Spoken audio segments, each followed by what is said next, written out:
बिस्मिल्लाहिर्रहमानिर्रहीम।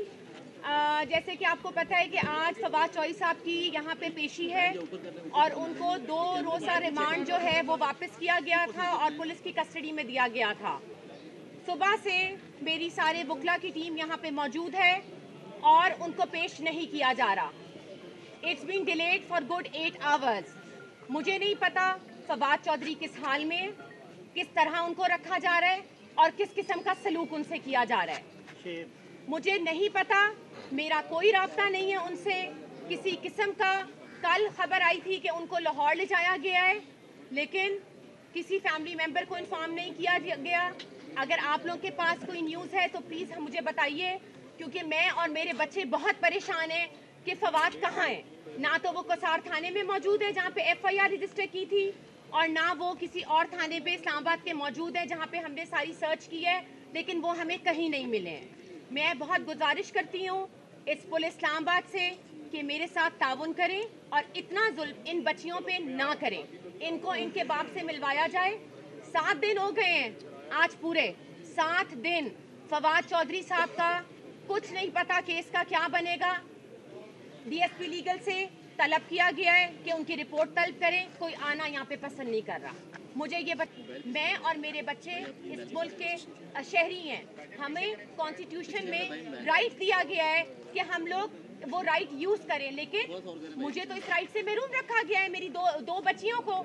मुझे आप बताएं कि आज मुझे मजबूर किया गया है कि मैं ये तस्वीर साथ लेके आऊँ और आप लोग को दिखाऊँ कि मेरी बच्चियाँ कैसी हैं और किस हाल में हैं। बराए करम chief justice of Pakistan, honourable prime minister of Pakistan Shahbaz Sharif sahab, और जितने भी हमारी केयर टेकर गवर्नमेंट्स हैं, प्लीज़ इसमें इंटरवीन करिए। और मैं उनसे रिक्वेस्ट करती हूँ कि हमें बताया जाए कि फवाद चौधरी को कहाँ रखा गया है। मेरी ये अपील है सारे मीडिया से कि प्लीज़ आप लोगों ने साथ नहीं छोड़ना जब तक हम फवाद को रिहा नहीं करा लेते। आप इस तरह मुझे तोड़ नहीं सकते। मैं यहाँ खड़ी हूँ, आपने जितना जुल्म करना है आप करें मेरी बेटियों पे और मेरे पे। हमारे इरादे, हमारे जज्बात नहीं कम होंगे बल्कि और बढ़ेंगे। Thank you. क्वेश्चंस? आपके वकील साहब ने आपको बताया कि कहाँ है, रास्ते में तय? किसी को कुछ नहीं पता जी कहाँ है। मैं अपनी बात करूंगी, किसी को कुछ नहीं पता कहाँ है। आई थिंक बाबर इमान साहब ने कॉन्फ्रेंस की है, आप लोगों ने कवर किया है, लेकिन मुझे कुछ नहीं पता। 2 दिन से मैं राब्ते पे हूँ। सेशन कोर्ट ने कहा गया कि जी बच्चों से मिलवाया जाए, बख्शी खाने में जाइए और मुलाकात कराइए, लेकिन नहीं मिलवाया गया। दहशतगर्दों की तरह कपड़ा डाल के, हथकड़ी लगा के उनको यहाँ से ले जाया जाता है। आज ये ना होने दीजिएगा प्लीज। आज हम सारे एक खड़े हैं। आज फवाद चौधरी और मेरे साथ ये हो रहा है, कल को ये आप लोगों के साथ भी हो सकता है अगर आप लोग आवाज उठाएंगे। आज आप लोगों ने कपड़ा नहीं डालने देना। मेरी ये पूरी की पूरी जितने भी लोग यहाँ पे आए हैं और मेरी बहनों माओ से स्पेशली रिक्वेस्ट है कि प्लीज आइए और इन बच्चियों को उनका हक दिलाइए। कपड़ा नहीं आज आप लोगों ने डालने देना इनके ऊपर, ये आप लोगों की जिम्मेदारी है। मैं आप लोगों से ये पूछूंगी कि ये आप लोगों का भी राइट है कि मेरे साथ खड़े होए। मैंने तो 2-3 दफ़ा कोशिश की, लेकिन वहाँ पे इतने धक्के देते हैं पुलिस वाले कि मुश्किल होता है वहाँ पे मैनेज करना। लेकिन कपड़ा आप नहीं डालेंगे। वो पार्लियामेंटेरियन है, वो farmer federal minister for information and broadcasting है। उनको लाखों लोगों ने इलेक्ट किया है अपने हल्के से। वो ऐसे नहीं आ गए किसी रिजर्व सीट के ऊपर, या वो किसी नवाज शरीफ की बेटी या बेटे नहीं है कि वो जहाज़ों में बैठ के आए। जिस तरह उनका इस्तकबाल किया गया, मरियम साहिबा किस ओहदे के तहत केयर टेकर गवर्नमेंट के वसाइल इस्तेमाल कर रही हैं? मुझे आप ये बताइए कि जिस तरीके से उनका इस्तकबाल किया गया, जितनी पुलिस वहाँ पे यूज़ की गई, मैं इंटीरियर मिनिस्टर साहब से पूछना चाहती हूँ पंजाब के कि आपने किस तहत के थ्रू उनको इतनी सिक्योरिटी दी गई है। I going to file a contempt against them in the court. मुझे बताएं आप, ये कोई तरीका है? और आप वहाँ पे हमारे chairman, ex prime minister of Pakistan, सबसे बड़ी हमारी पॉलिटिकल वो जो है ये हमारी पार्टी है, उसके चेयरमैन की आप सिक्योरिटियाँ ले रहे हैं। हमला तक तो हो गया उनके ऊपर। मैं किसी पार्टी की साइड नहीं ले रही हूँ, लेकिन मैं आपको फैक्ट्स बता रही हूँ कि क्या क्या हुआ है। और उनकी सिक्योरिटी हटा के आज पता चला है जी बनीगाला की भी सिक्योरिटी हटा दी है। कोई बात नहीं, वहाँ पे बंदे खड़े हैं। मेरी कल चेयरमैन साहब से मुलाकात हुई है और मैं उनकी बहुत बहुत मशकूर हूँ, पूरी PTI टीम की, जनरल सेक्रेटरी साहब की, असद उमर साहब की, शाह साहब की, जितने भी लोग वहाँ पे थे। उन्होंने जिस तरीके से मुझे इज्जत दी और फवाद की जगह पे मुझे बिठाया, ऐसा ऐसा बहुत कम लोग इंसानियत के तहत करते हैं, इसीलिए उनकी इज्जत है। अवाम इसीलिए खान साहब की इज्जत करती है, इसलिए नहीं कि वो कोई करप्शन करके उन्होंने एवनफील्ड में अपार्टमेंट्स ले लिए हैं।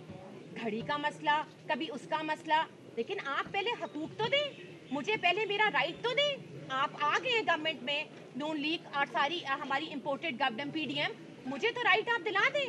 छोड़ दे फवाद चौधरी पीटीआई से बिलोंग करता है, छोड़ दे सारी बातें, लेकिन उसको राइट तो दिलाएं, मुझे राइट दिलाएं। मैं तो किसी पार्टी का नहीं हूँ हिस्सा, मैं तो दो बच्चों की बेटियों की माँ हूँ, मुझे राइट दिलाएं आप ना। मेरे से तो किसी हुकूमत के बंदे ने राब्ता करने की कोशिश नहीं की कि हम एक फ़ोन करके अफसोस कर लें। उनको सर्च वारंट चाहिए, उनको फवाद साहब को टॉर्चर करना है, लेकिन हम नहीं टूटेंगे। मैं कल ही इनके लिए बहुत हूँ यहाँ लड़ने के लिए। Thank you. अच्छा, आपने ये कहा था कि आपका राब्ता नहीं है, आखिरी राब्ता आपका फवाद से कब तक हुआ? और दूसरा ये बताइएगा, आज टाइम्स स्क्वायर न्यूयॉर्क में भी प्रोटेस्ट हो रहा है, आज टाइम्स स्क्वायर न्यूयॉर्क में, परसों यूके में और बार्सिलोना में भी हुआ है। ये कैंपेन हमने नेशनल लेवल, हम वर्ल्ड वाइड ले गए हैं। और देखें, अगर फवाद साहब ने कोई जुर्म किया है वो ज़रूर अदालत फैसला करे, लेकिन आप ये हथकंडे नहीं इस्तेमाल कर सकते कि जिस तरीके से उनको गायब किया गया। मैं तो इसको यही कहूँगी कि किधर है वो, मुझे बताइए कहाँ है वो। मुझे जवाब चाहिए प्राइम मिनिस्टर ऑफ पाकिस्तान कि मेरे हस्बैंड को कहाँ रखा गया है। मुझे जवाब दें इस बात का कि वो कहाँ है। ऑनरेबल चीफ जस्टिस साहब 7 दिन आज हो गए हैं, फवाद नहीं बाहर आए, उनको नहीं मिली, ये बच्चियाँ महरूम हैं। मैं आपके आगे हाथ जोड़ती हूँ, मेरी इल्तिजा है आपसे, मेरी रिक्वेस्ट है आपसे कि इन बच्चियों की खातिर 100 वोटों लें आप। Thank you. 2022 बहुत सारे तोहफे भी देखे गया पाकिस्तान की आवाम को। पाकिस्तान की आवाम को एक तोहफा ये दिया कि आवाम को पता चल गया कि पाकिस्तान का मीडिया क्या है। साल 2022 में सबसे ज्यादा देखे जाने वाला चैनल बोल न्यूज रहा नंबर 1। हमने बहुत सारे शोज और ट्रांसमिशंस की, पूरा साल मुसलसल जदोजहद में निकल गया कि ये वोट ऑफ कॉन्फिडेंस के पीछे कौन लोग थे। तोड़े रेटिंग के सभी रिकॉर्ड। सोशल मीडिया पर भी सबसे ज्यादा तेजी से 2.4 बिलियन व्यूज का संगे मील अबूर किया। एंकर्स को भी आवाम में सबसे ज्यादा मकबूलियत मिली और सोशल मीडिया पर भी बोल रहा सब पर भारी। सब्सक्राइब करें और बेल दबाएं ताकि कोई खबर रह न जाए।